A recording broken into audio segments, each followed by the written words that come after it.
नमस्कार मेरे प्यारे छोटे भाई बहनों।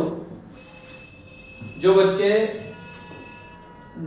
IIT, नीट, इंटर और कंपटीशन लेवल की जो तैयारी कर रहे हैं उनके लिए मैं लेके आया हूँ एक बहुत ही इम्पोर्टेंट सेशन जो 12th जी और नेट में अति महत्वपूर्ण है।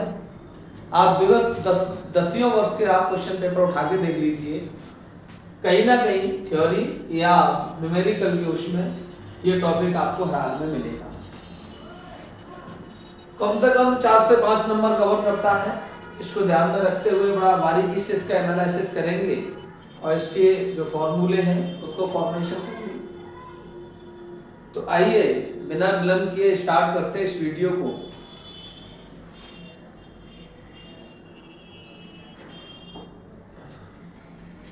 जैसे हम यहाँ देख पा रहे हैं Faraday's law of electromagnetic induction.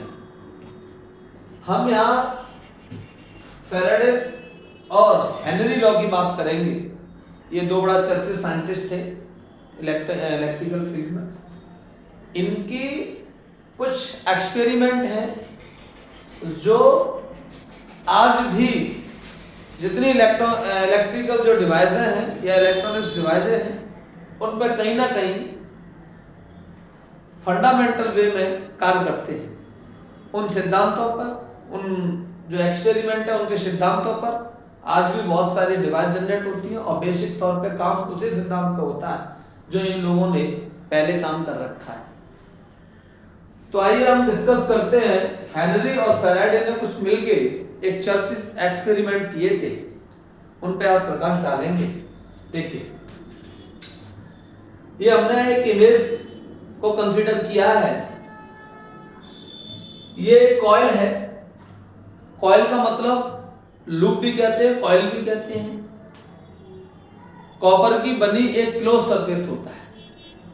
Copper का बना एक क्लोज सर्किट होता है, उसे हम कॉइल कहते हैं। जो आपको ये इंडिकेट हो रही है, ये पीछे इसलिए इंडिकेट नहीं हो रही, ये 3 डायमेंशन में नहीं है। इसके पीछे भी ऐसी लाइन इंडिकेट है। तो ये कॉइल है। ये आपका अमीटर लगा हुआ है, कुछ उसमें गैल्वेनोमीटर भी होता है। ये करंट फ्लो हो रहा है, ये मैग्नेटिक है, ये इसकी डायरेक्शन को शो कर रहा है। तो ये मैंने फिगर को थोड़ा मोटा मोटा आइडिया लेने के लिए कंसीडर किया है। अब मैं आगे इसको डिस्कस कराता हूँ। पूरे इनके तीनों प्रैक्टिकल क्या थे देखिएगा। पूरे वीडियो को आप एंड तक जरूर देखिएगा। आपको फैराडे से संबंधित कोई प्रॉब्लम नहीं होगी। कभी भी किसी एग्जाम में आपका क्वेश्चन नहीं फंसेगा। ये अभिषेक गौतम का आपसे प्रॉमिस है। देखिए, हम बात करेंगे हेनरी और फैराडे की। हेनरी और फैराडे ने पहला एक एक्सपेरिमेंट किया। उन्होंने 3 एक्सपेरिमेंट किए। पहला एक्सपेरिमेंट क्या दिया था? इन सारी चीजों के पीछे हमारा एक ही उद्देश्य रहेगा। हम EMF को कैलकुलेट करेंगे कि आखिर EMF कितना। इनके प्रैक्टिकल पहले इन्होंने जो एक्सपेरिमेंट किए उनको यूज करके कोई रिजल्टों को डिस्कशन करेंगे। वीडियो काफी लंबी होगी, आप आराम से बैठिएगा और एक एक चीज को कॉपी पर कैलकुलेट करके आप समझिएगा। पहले उसकी बात करते हैं हम। तो फैराडे और हेनरी ने एक प्रैक्टिकल किया। उन्होंने क्या प्रैक्टिकल किया कि उन्होंने एक कॉइल ली। एक कॉइल कॉपर की है। इस कॉइल में उन्होंने गैल्वेनोमीटर को कनेक्ट किया। ये आपका गैल्वेनोमीटर है, ये पॉइंटर है और इस पे नंबरिंग। ये 0 पॉइंट होता है, ये 0 है। 1 2 3 4, 1 2 3 4 और ये इसका पॉइंटर था। ठीक, मैं कलर चेंज करके पॉइंटर बना देता हूं। वीडियो को हम बड़ा बारीकी से देखेंगे। एक नीट और IIT लेवल से जो भी वीडियो होते हैं बहुत बड़ा साफ तरीके से इनको जब भी हम कैलकुलेट कराएंगे तो आपके काम आएगा। ये व्यूअर और उसका चक्कर नहीं है कि हमने कहीं से झड़ाके में 1 मिनट कोई बात बता दी और इससे आप सीखिए, ऐसा नहीं, पॉसिबिलिटी नहीं है। तो आप इसको देखिएगा, ये पॉइंटर है, उन्होंने एक कॉइल ली, इसको कॉइल कहेंगे, एक कॉइल ली और इन्होंने गैल्वेनोमीटर से साथ कनेक्ट कर दिया इसको। गैल्वेनोमीटर के कनेक्ट करने के बाद उन्होंने एक मैग्नेटिक ली, जो मैग्नेट है, इसमें 2 पोल होते हैं, एन और एन, नॉर्थ और साउथ। ठीक, गैल्वेनोमीटर बहुत सारे, ये मैग्नेट से मैग्नेटिक फील्ड जनरेट होता है। जब कोई मैग्नेटिक होती है उसके आसपास मैग्नेटिक फील्ड होता है और मैग्नेटिक फ्लक्स होता है। हम एक चीज बेसिकली जानते हैं, जब किसी कॉइल के अंदर, जब आप इसके अंदर फील्ड्स लाए, जैसे हम खींच के दिखाते हैं ऐसे करके, जब किसी कॉइल के अंदर जैसे मैग्नेटिक फील्ड निकल रहा है, हमने मैग्नेटिक फील्ड इसको शो कर दिया है, ये मैग्नेटिक फील्ड है। एक बात हम जानते हैं बेसिकली, जब किसी कॉइल के अंदर अगर मैग्नेटिक फील्ड या मैग्नेटिक फ्लक्स उसके अंदर जैसे ही मूव करेगा, कॉइल से पास होगा, तो वहां पर करंट प्रवाहित हो जाएगा। एक बेसिक चीज है, जब किसी लूप में मैग्नेटिक फील्ड को प्रोपोगेट कराएंगे, मैग्नेटिक फील्ड उसमें वेरिएशन होगा या चेंज होगा जब मैग्नेटिक फील्ड, तो उसके अंदर ईएमएफ, इलेक्ट्रिक मैग्नेटिक फोर्स, और उसके अंदर एक करंट जनरेट हो जाएगा। ठीक, तो हमने यहां ये देखा कि कॉइल थी, इसके अंदर एक गैल्वेनोमीटर था। जैसे ही हमने क्या किया, इस मैग्नेटिक को पकड़ के, ये कॉइल अभी आपको वोल्ट पर रखी हुई है इसलिए ऐसी दिख रही है, लेकिन ये ऐसी है। कैसी है? ऐसी है। जब ऐसी है तो इसके अंदर मैंने मैग्नेटिक इसके पास और दूर ला रहा हूं। तो मैंने क्या किया, इस मैग्नेटिक को वो लोग लाए इसके पास। जब इसके पास लाए तो उन्होंने एक चीज इसमें एनालिसिस किया कि ये पॉइंटर के अंदर डिस्प्लेसमेंट आ गया, यानी पॉइंटर यूं की बजाय यूं हो गया। जब पॉइंटर के अंदर डिस्प्लेसमेंट आ गया, इसका मतलब सीधा सा ये था कि इसमें करंट जनरेट हो गया। एक चीज हमने अपने प्रैक्टिकल के अंदर एक चीज मेजर की कि जब वो कॉइल को इसके पास ला रहे थे, जब यहां से कॉइल पास में आ रही थी तो पॉइंटर इस साइड में जा रहा था। ठीक, जब वो बिल्कुल पास में ले आए और उनने इनको मूव करना रोक दिया, जब मूव करना रोक दिया तो पॉइंटर 0 पे आ गया। समझिएगा इस बात से क्या चीज थी कि जब मैग्नेटिक, फिर से समझिएगा, जब मैग्नेटिक फील्ड, जब मैग्नेट को हम इसके पास लाए कॉइल के, जब मूव करा रहे थे तो पॉइंटर में डिस्प्लेसमेंट आ रहा था। जब यहां पास में आ गई डिस्प्लेसमेंट, जैसे मैग्नेट हमने यहां पास में मूव करने से रोक ली, डिस्प्लेसमेंट 0 हो गया। जब हम वापस ले गए, डिस्प्लेसमेंट बैक साइड में आने लगा। वापस लाके यहां रोक दिया, डिस्प्लेसमेंट 0 हो गया। इस मेरी बात से सीधा सा साफ जाहिर होता है कि जब मैग्नेट मूवमेंट में है करंट जनरेट होगा। मैग्नेट का मूवमेंट बंद कर लोगे, करंट जनरेट नहीं होगा। बहुत साफ सी बात है। पहली बात। दूसरी बात यह है कि पॉइंटर का डिस्प्लेसमेंट इस साइड में और इस साइड में होना, करंट में जो इसमें जो धारा बह रही है उसमें प्लस और माइनस में अंतर पता पड़ जाता है। यानी धारा की दिशा किस पर डिपेंड है? इस चुंबक के जाने से प्लस में हो जाएगी और चुंबक के लौटाने से माइनस में हो जाएगी। तो इसलिए अब यहां मेरा साफ सा एक बात निकलती है। एक तो उन्होंने ये बात की, दूसरी बात ये थी, मैं इसका निचोड़ी बताऊंगा इस प्रैक्टिकल से क्या सिद्ध हुआ। तो सीधी सी एक बात आई कि मूवमेंट में है तो करंट फ्लो होगा, अन्यथा मूवमेंट में नहीं हो तो करंट नहीं फ्लो होगा। हेनरी और फैराडे साहब ने एक और इस पर विचार किया। उनने कहा क्या मैग्नेटिक का कोई विकल्प है, अदर सोर्स है जिससे हम मैग्नेटिक फील्ड को जनरेट कर सकें, मैग्नेटिक फ्लक्स को जनरेट कर सकें। उनने इसके वैकल्पिक की व्यवस्था को देखा। ऐसा नहीं, उन्होंने देखा कि और कोई चीज हो सकती है, तो उन्होंने दूसरा एक्सपेरिमेंट अरेंजमेंट किया। क्या किया? शेल,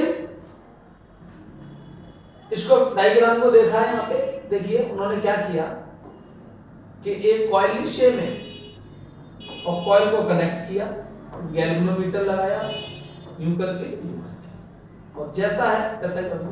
ये आपकी ये पॉइंटर बना दिया मैंने, 0 1 2 3 1 2 3 और ये पॉइंटर। ठीक है सर।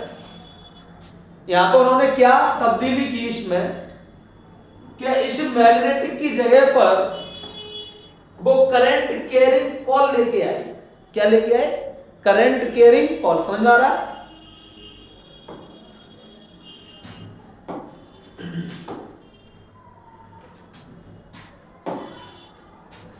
ये आपका एक बैटरी मैंने सोर्स की लगा दी है और यहां से और ये मैंने कॉइल रख दी। एक करंट कैरिंग कॉइल है। अब ये कॉइल बोर्ड पर रखी इसलिए यूं है, नहीं तो यूं है। ठीक, इसमें डायरेक्शन थी करंट की ऐसी ऐसी। यहां बैटरी लगा दी थी भी, जैसे बैटरी लगाई तो इसमें करंट आई बहने लगा। यहां एक रूल है, जब किसी कॉइल के अंदर हम धारा को प्रवाहित करते हैं, जब किसी करंट कैरिंग कॉइल के अंदर धारा को प्रभावित करते हैं तो उसमें मैग्नेटिक फील्ड पैदा हो जाता है। एक थ्योरी है, इस थ्योरी के अकॉर्डिंग इसके अंदर मैग्नेटिक फील्ड पैदा हो गया। यह मैग्नेटिक फील्ड है। कलर को चेंज करके देता हूं, यह मैग्नेटिक फील्ड है। ठीक है सर, यह मैग्नेटिक फील्ड है। तब्दीली इसमें इतना रहा, दिस अरेंजमेंट और दिस अरेंजमेंट में, कि इसमें हम मैग्नेट को मूवमेंट करा रहे थे, इसमें हम इस कॉइल को मूवमेंट करा रहे। जैसे हम पास लेके आए, पॉइंटर इधर गया, दूर ले गए, पॉइंटर उधर गया, स्टेबल कर दिया, रिफ्लेक्शन आना बंद हो गया। इसमें हमारा जो निचोड़ निकला था कि जब मूवमेंट में होगी तभी इसमें करंट फ्लो होगा, वही निचोड़ हमारा यहां निकला। डिफरेंस इतना रहा कि इसको हमें एक वैकल्पिक प्राप्त हो गया इसका, ये नहीं है तो हम इससे काम चलाएंगे। ओके। फैराडे और हेनरी ने तीसरा अरेंजमेंट किया। क्या किया देखते हैं। उसमें उन्होंने बहुत छोटी सी तब्दीली की। इंस्ट्रूमेंट यही था, ये मान लो आपकी एक कॉइल है, इसके अंदर ये गैल्वेनोमीटर है, ठीक, और यहां उन्होंने एक करंट कैरिंग कॉइल ले ली, इसके अंदर एक बैटरी लगा दी, सेम है। बस डिफरेंस कितना था कि उनने यहां पर एक कुंजी लगा दी, जिसको अगर बेसिकली बोला जाए तो की बोलते हैं। प्रोफेशनल भाषा में क्या है? की है। ये की लगा दी। हुआ क्या कि जैसे बैटरी लगाई, आई करंट था, करंट का ये क्लॉकवाइज था। देखिए यूं रखी है तो यूं क्लॉकवाइज। तो इसमें जैसे ही, अब इसमें हमने एक चीज देखी, जब बैटरी कनेक्ट थी करंट बह रहा था, मैग्नेटिक निकल रही थी। जब बैटरी हमने इसको स्विच को ऑफ कर दिया, जब स्विच को ऑफ कर दिया तो 1 2 3 4 1 2 3 4 यानी जो हमारा पॉइंटर था, जैसे हमने स्विच ऑफ किया पॉइंटर हमारा 0 हो गया। हमने जैसे ही बैटरी को कनेक्ट किया पॉइंटर एक तात्क्षणिक समय के लिए एकदम यूं होगा और यूं होके यूं चला गया। इसका सीधे सा मतलब साफ है पूरा कि जैसे ही मैंने की को कनेक्ट किया होगा, हेनरी साहब ने की को कनेक्ट किया होगा, तो एकदम तेजी से इसमें करंट गया होगा। देखिए करंट कितनी भी तेजी से चला जाए लेकिन टाइम ड्यूरेशन लगा होगा। चाहे 1 सेकंड का 1 करोड़वां भाग लगा हो, लेकिन इसके अंदर टाइम ड्यूरेशन लगा। जैसे ही टाइम ड्यूरेशन इसमें करंट में, जैसे ही मैंने इसमें करंट किया फुर्ती से एकदम पॉइंटर यूं हुआ और यूं हो गया। इससे साफ जाहिर हो गया कि कॉइल के अंदर करंट फ्लो हुआ है। कॉइल के अंदर क्या हुआ? करंट फ्लो हुआ। इसका साफ सा मतलब यह है कि जो इसके अंदर करंट फ्लो हुआ है, ईएमएफ वोल्टेज वेरिएशन की वजह से इसके ईएमएफ जो जनरेट हुआ है वो कहीं ना कहीं करंट पर डिपेंड करता है। किस पर डिपेंड करता है? करंट पे भी डिपेंड करता है। एक इसका निचोड़ ये निकला। दूसरा निचोड़ इसका ये निकला कि जब तक चाहे भी मैग्नेटिक फील्ड का कोई भी सोर्स हो, फैराडे साहब ने बताया कि जब तक मैग्नेटिक फील्ड मूवमेंट में है, मैग्नेटिक फ्लक्स चेंज हो रहा है, कॉइल के अंदर करंट जनरेट होगा। मैग्नेटिक फ्लक्स कितना भी हो, अगर चेंज नहीं हो रहा है तो इसके अंदर कोई भी डिफ्लेक्शन नहीं आएगा, कोई करंट चेंज नहीं होगा। यह बात इस एक्सपेरिमेंट से। तो पहला फैराडे का नियम क्या है? बहुत सिंपल सी भाषा में, किताबों में कुछ भी लिखा हो, लेकिन उनका स्टेटमेंट यही था कि जो फाई है, जो फ्लक्स है हमारा, वो बी ए कॉस थीटा। अगर फाई को कैलकुलेट करें तो क्या होगा? B A cos theta. उन्होंने सीधी सी बात कहा कि अगर आपको फाई कैलकुलेट करनी है तो मैग्नेटिक में चेंज करना पड़े, वो मैग्नेटिक में मूवमेंट करना पड़ेगा। साफ सी बात है। फैराडे साहब का स्टेटमेंट क्या हुआ? पहला रूल क्या था? अब रूल नंबर फर्स्ट बना दिया, इसी थ्योरी से बन गया कि किसी भी कॉइल के अंदर करंट में वो फ्लक्स तब तक जनरेट होता है, करंट तब तक जनरेट होगा या ईएमएफ तब तक जनरेट होगा जब तक मैग्नेटिक फ्लक्स चेंज होता रहेगा। चेंज होना बंद हो जाएगा, करंट और ईएमएफ का फ्लो बंद हो जाएगा। क्योंकि पॉइंटर के अंदर डिफ्लेक्शन आएगा नहीं। यह बात उनका पहला रूल था। अब यह बात यह आती है कि फ्लक्स को हम कितनी तरीके से चेंज कर सकते हैं। तो ये बी यहां जो रिप्रेजेंट करा रही है वो मैग्नेटिक फील्ड है।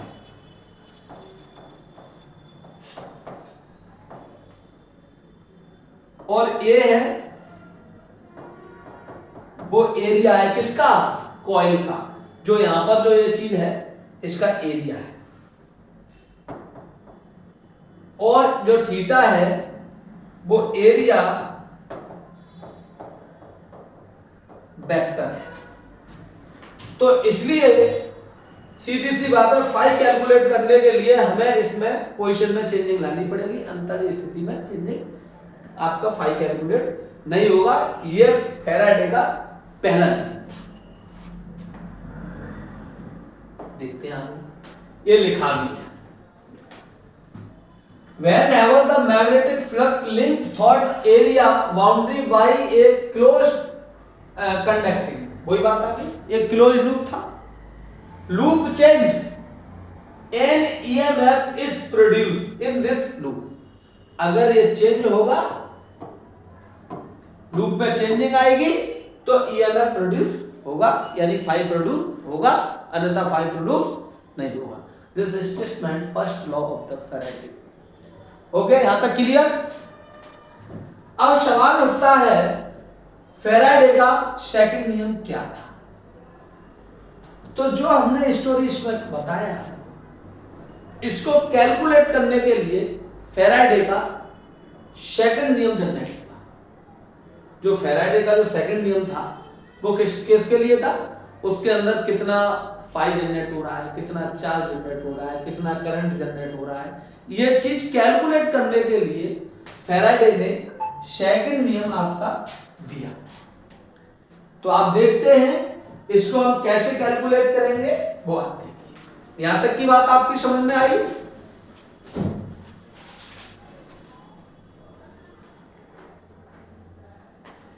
देखिए अब इसमें हम क्या करेंगे कि सपोज देखिए, मैंने अभी आपको एक चीज बताई थी कि फाई को कैलकुलेट करना है, तो फाई कहीं ना कहीं हमारी टाइम इंटरवल पर डिपेंड है। यानी कहने का मतलब यह है, सीधी सी बात है कि मैग्नेटिक फ्लक्स को जनरेट करने के लिए टाइम टेकिंग है। तो एक बेसिक सा फॉर्मूला है, E is equal to, E हम ईएमएफ की बात करेंगे, ठीक, E इज इक्वल टू, नहीं sorry, E proportional D phi upon D T. E proportional D phi upon D T. D phi D T मैंने क्यों लिया कि मैंने अभी बताया था कि मैंने भी ये बताया था आपको, phi is equal to B A cos theta. इसके लिए मुझे चाहे तात्क्षणिक समय के लिए मैंने वो दिया हो, उसमें मैं समय तो लगा होगा, तो उसके लिए मैंने थीटा डिवाइड किया। अब यहां जैसे हम इसे हटाएंगे तो इज इक्वल टू का चिन्ह आएगा minus D phi upon D T. क्यों कि ये एक लॉ था, लेंज का नियम। किनका नियम? लेंज का नियम। लेंज के नियम से, हम अभी लेंज के नियम आगे बताएंगे, लेंज के नियम से माइनस यहां पे इन्वॉल्व हो गया। लेंज के नियम के अनुसार हमने क्या कर लिया, माइनस को इन्वॉल्व। तो कहने का मतलब यह है कि हम ईएमएफ इस फॉर्मूले से जनरेट कर लेंगे। अब जो ईएमएफ है ये फेरो पे डिपेंड है। आपकी नंबर ऑफ टर्न, जो मैंने कॉइल अभी आपको बना के दिखाई थी है, ये कॉइल नंबर ऑफ टर्न पे डिपेंड करती है। अगर कॉइल के नंबर ऑफ टर्न ज्यादा हैं तो सीधी सी बात है कि फ्लक्स उसके अंदर ज्यादा जनरेट होगा। अगर नंबर ऑफ टर्न कम है तो फ्लक्स उसमें कम जनरेट होगा। तो हम बात करेंगे कि अगर कॉइल के लिए इसको बात करते हैं तो यही फॉर्मूला हो जाएगा, E is equal to minus N D phi upon D T. N D phi upon D T. यहां जो एन है वो नंबर ऑफ टर्न, क्या है, एन है वो क्या है, नंबर ऑफ टर्न। तो यहां से साहब आप अपनी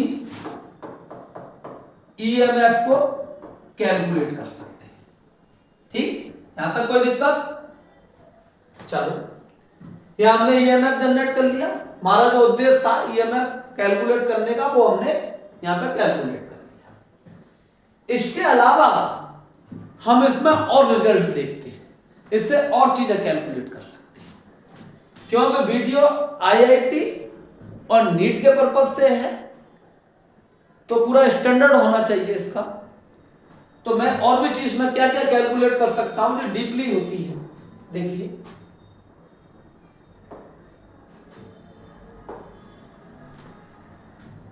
लेंज का नियम मैं बताऊंगा नेक्स्ट वीडियो में, इससे बस वही है माइनस का चिन्ह इन्वॉल्व होता है। अब इसके अंदर करंट कितना हुआ, इंड्यूस करंट इन सर्किट। देखिए एक मैं बात बताना चाहता हूं, जो ये इंड्यूस वर्ड है ना, ये प्रोड्यूस का वर्ड है। इंड्यूस हम इसलिए लगाते हैं कि फिनोमेना के द्वारा इसमें करंट जनरेट हो रहा है, ना कि एक आउटर सेल के द्वारा। अगर आउटर सेल के होता तो हम इसके अंदर प्रोड्यूस करते थे। इंड्यूस इसलिए है कि ऑलरेडी उसमें जनरेट हो रहा है, इसलिए मैंने इंड्यूस शब्द को यहाँ पे प्रयोग किया है, इसलिए कोई नया मतलब नहीं है इसका। अब करंट कैसे भैया कैलकुलेट करोगे, बताइए करंट कैसे कैलकुलेट करोगे, बताओ, कुछ आइडिया बैठ रहा है आप लोगों को करंट का? देखिए करंट के लिए बेसिक सा फॉर्मूला होता है I is equal to E upon R, I is equal to E upon R। अब I is equal to E की वैल्यू मुझे पता थी क्या थी, N d∅ अपॉन dt, और आप चाहो तो यहां ऐसे लिख सकते हो अपॉन R, क्योंकि R बट्टे में आएगी, ये E की वैल्यू है तो ये D के अपोजिट में बट्टे में आ जाएगी। यहां पर इतना हो गया। तो कहने का मतलब ये रहा कि जो I आप इस फॉर्मूले से जनरेट कर दोगे, फिर से लिखा था I इज इक्वल टू, यहां हो जाएगा minus N d∅ upon R dt। ये साथ करंट कैलकुलेट कर सकते हो। यहां जो R की बात करें तो ये रेजिस्टेंस है, रेजिस्टेंस जिस मटेरियल की जिसकी कॉइल बनी हुई है, जिस मटेरियल का उसका रेजिस्टेंस है। चलो हमने करंट जनरेट कर लिया, और भी चीज इसमें कैलकुलेट कर सकते हैं। करंट क्या है, carrying of the charge in called the current. आप चार्ज के कैरिंग को ही तो करंट कहते हैं। तो हम ये देख लेते हैं इसके अंदर कितना चार्ज कैरिंग हो रहा है, उसको भी कैलकुलेट करें। तो देखिए लगाइए उसमें कोई अपना दिमाग कि इसके चार्ज को हम कैसे कैलकुलेट करते हैं, बताओ, कुछ है आइडिया? नहीं है? चलो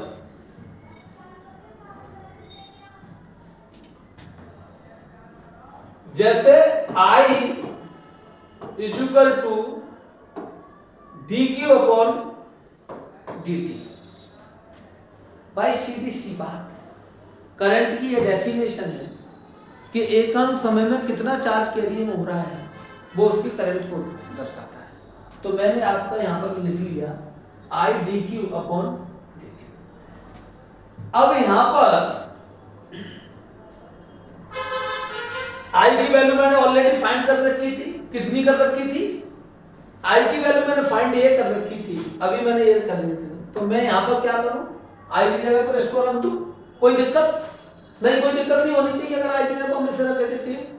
तो सीधी सी बात है, ये हो जाएगा d theta upon dt is equal to minus n dy upon, sorry dy नहीं है, ये फाई है, ठीक है सर, कोई बात नहीं, d∅ अपॉन dt। देखिए यार बड़ा ध्यान रखना है, ये थीटा है और ये फाई है, ठीक, अपॉन n बट्टे r। ये फॉर्मूला मैंने उठा के यहां पर रख दिया, ये डी थीटा हो गया। यहां पर मैं ये भी कर सकता हूं, इसमें भी कोई दिक्कत नहीं है। तो D Q is equal to minus N d∅ upon R, ये चार्ज। यहां से आप चार्ज याद कर सकते हो, यानी चार्ज जो आपके इलेक्ट्रॉन को करंट के लिए कितना चार्ज हो रहा है। तो इस प्रकार से इसके सारे फैक्टरों को हम कैलकुलेट कर सकते हैं। कोई भी दिक्कत हो तो मुझे बताइएगा। समझ में आया? ठीक। अब एक चीज और इसमें बारीकी का एनालिसिस में करता हूं। देखिए, नीट लेवल पर या आईटी लेवल पर ये क्वेश्चन पूछे जाते हैं, इंटर लेवल पर नहीं पूछे जाएंगे। क्या क्वेश्चन है कि फैराडेज लॉ के अनुसार जो करंट है क्या रेजिस्टेंस पर डिपेंड करता है या मटेरियल पर डिपेंड करता है? जी हाँ, करंट जो कैलकुलेट करोगे कॉइल किस मटेरियल की बनी है इस पर डिपेंड करेगा। क्यों करेगा? देखिए, जो करंट का हमने जो कैलकुलेट किया है उसमें जो इसका रेजिस्टेंस है वो इन्वॉल्व है और रेजिस्टेंस डायरेक्टली मटेरियल पर डिपेंड करता है। अगर आप कॉपर की बात करें, अगर कॉइल को कॉपर का ले लें तो कॉपर का जो रेजिस्टेंस होता है वो आर कितना होता है? कम होता है। और अगर इसको एल्युमिनियम की ले लें, एल्युमिनियम की लेंगे तो आर कितना होगा? इसको सी कर दो, इसको ए कर दो। एल्युमिनियम की में आर क्या होगा? ज्यादा होगा। सीधी सी बात है। जब कम का इसमें भाग देंगे, जब यहां मान लो वैल्यू कम होगी तो करंट ज्यादा निकलेगा और यहां वैल्यू ज्यादा होगी, यहां पर वैल्यू ज्यादा होगी तो करंट कम निकलेगा। इसका मतलब सीधी सी बात है कि ईएमएफ के दौरान जो करंट है वो depend on the material, coil material, coil के मटेरियल पर डिपेंड है। आपका कॉइल का मटेरियल इसके अंदर इन्वॉल्व है। बात आई को समझ में? थोड़ा टेक्निकली क्वेश्चन है, जो बच्चे रट के चले जाएंगे उनका नहीं होगा। तो आप इसके बेसिक को समझिएगा और वीडियो को कम से कम 2 से 3 बार देखिएगा। दूसरी बात ये करते हैं, ये भी क्वेश्चन आता है, क्या चार्ज मटेरियल पर डिपेंड करता है? जो चार्ज है वो क्या मटेरियल पर डिपेंड करता है? यस, वो भी करेगा, लेकिन टाइम पे डिपेंड नहीं करता। बात ये भी आ सकती है, जो ईएमएफ के दौरान जो चार्ज कैरियर है क्या टाइम ड्यूरेशन पर डिपेंड करते हैं? नो, टाइम पर डिपेंड नहीं करते, क्योंकि चार्ज के उसमें टाइम का कहीं भी इन्वॉल्व नहीं है। तो नहीं, तो यहां से 2 क्वेश्चन आप याद रखिए, चार्ज टाइम पर डिपेंड नहीं करता और करंट मटेरियल पर डिपेंड करता है। मटेरियल का दोनों ही करते हैं, लेकिन चार्ज हमारा टाइम पर डिपेंड नहीं करता। तो आई होप मैं आपकी ये जो मैंने एक्सप्लेन किया है, मैं अपेक्षा करता हूं कि आपको समझ में आया होगा और इसी प्रकार के वीडियो मेरे देखने के लिए आप मेरा चैनल है गौतम विद्यासागर एकेडमी, जो एक बड़ा जबरदस्त टीम के साथ मैं आपके साथ एजुकेशन में काम कराऊंगा और मेहनत करूंगा। इस सारी चीज़ों के बदले में आपसे एक ही चीज़ चाहता हूं कि आप मेरे वीडियो अपने इस कोर्सों से रिलेटेड या कंपटीशन लेवल में जो भी बच्चे पढ़ रहे हैं उनसे आप शेयर करिएगा और जिससे हमें मोटिवेशन मिलेगा। तब तक के लिए धन्यवाद। और मेरे जो पिछले वीडियो हैं और इस वीडियो से संबंधित जो भी क्वेश्चंस हैं वो मैं अपने नेक्स्ट वीडियो में आपको कराऊंगा। Thank you.